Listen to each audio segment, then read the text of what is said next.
বাংলা ভাষা কি আমরা কারো কাছে বর্গা দিছি যে বাংলা ভাষার জাতপাত কি হবে এটা তারা নির্ধারণ করবে? যে আমাদের নাকি ইনকিলাব, ইনসাফ, আজাদি এই শব্দগুলো উচ্চারণ করলে নাকি বাংলা ভাষার জাত থাকবে না। শব্দগুলো আল্লাহ, রাসূল, ইনসাফ, ইনকিলাব, আব্বা, আম্মা এই শব্দগুলোকে যারা নাই করে দিতে চায়, এরা মূলত আসলে শব্দ নাই করে দিতে চায় না, এরা বাঙালি মুসলমানের যে রাজনীতি সেই রাজনীতিকে যারা নাই করে দিতে চায়। আজ মহান 21শে ফেব্রুয়ারি 1952 সালের ভাষা আন্দোলনে যারা শাহাদাত বরণ করেছেন, জন্য জীবন দিয়েছেন, তাদের এই আত্মত্যাগকে আল্লাহ যেন কবুল ও মঞ্জুর করে নেন। প্রিয় ভাইয়েরা, বাংলা ভাষার যে আন্দোলন বাংলাদেশে হয়েছে, পৃথিবীর বিভিন্ন দেশে বিভিন্ন সময়ে ভাষার জন্য আন্দোলন হয়েছে। তো পৃথিবীর সকল দেশে ভাষার জন্য যারা জীবন দিয়েছে, আজকের আন্তর্জাতিক মাতৃভাষা দিবসে তাদের মাতৃভাষার জন্য জীবন উৎসর্গকারী ব্যক্তিদের প্রতি আমরা সালাম, দোয়া এবং ভালোবাসা জ্ঞাপন করছি।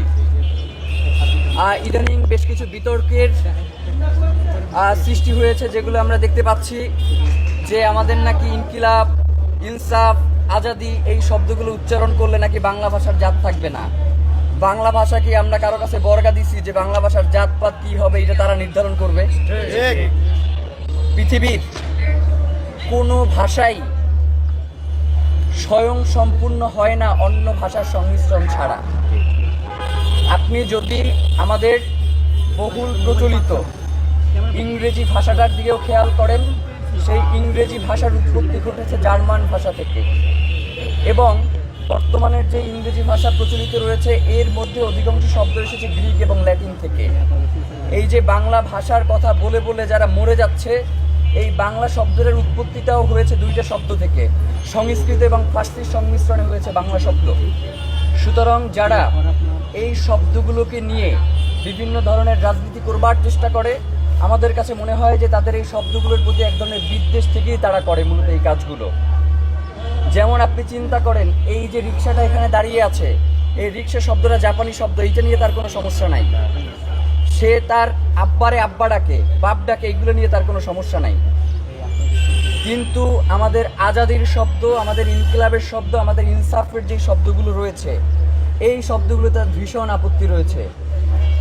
আজকে অথবা গতকালকে সম্ভবত একটা ভিডিও দেখলাম যে ঢাকা বিশ্ববিদ্যালয়ের একজন অধ্যাপক, তার নাম হচ্ছে তারেক মঞ্জুর, তিনি ইনকিলাব, ইনসাফ এই শব্দগুলো নিয়ে আপত্তি তুললেন।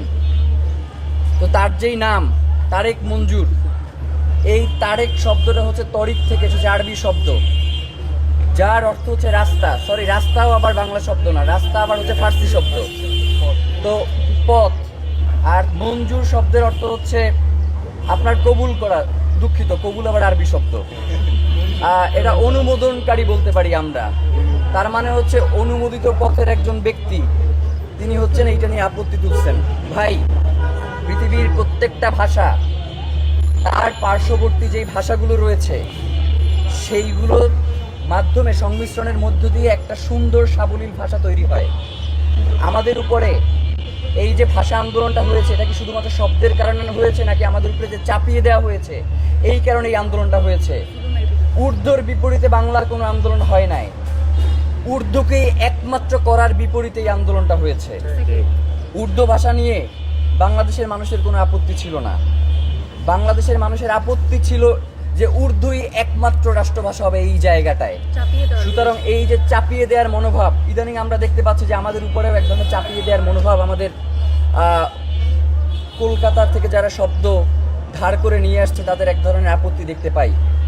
ভাই, এই যে ভাষার যে আন্দোলন, এই ভাষার আন্দোলন বাংলাদেশে 1952 সালের আগে দক্ষিণ ভারতে 1937 সালে হয়েছে, 1961 সালে মাদ্রাজে হয়েছে, 1965 সালে আসামে হয়েছে।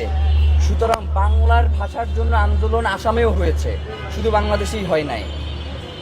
এই যে শব্দের যেই ন্যারেটিভ, এই যে সংস্কৃত বলে বলে যে শব্দের ন্যারেটিভ দাঁড় করানো হয়, এই যে সংস্কৃত ভাষার যে শব্দ, এইটাও তার নিজের তৈরি করা শব্দ না। এইখানে ইন্দো ইউরোপীয় ভাষা এবং হচ্ছে ইরানের যে আঞ্চলিক ভাষা, এই দুটোর সংমিশ্রণে আপনার হচ্ছে সংস্কৃত ভাষা তৈরি হয়েছে। সুতরাং যারা আমাদের দৈনন্দিন যেই শব্দগুলো আল্লাহ, রাসূল, ইনসাফ, ইনকিলাব, আব্বা, আম্মা এই শব্দগুলোকে যারা নাই করে দিতে চায়, এরা মূলত আসলে শব্দ নাই করে দিতে চায় না, এরা বাঙালি মুসলমানের যে রাজনীতি সেই রাজনীতিকে যারা নাই করে দিতে চায়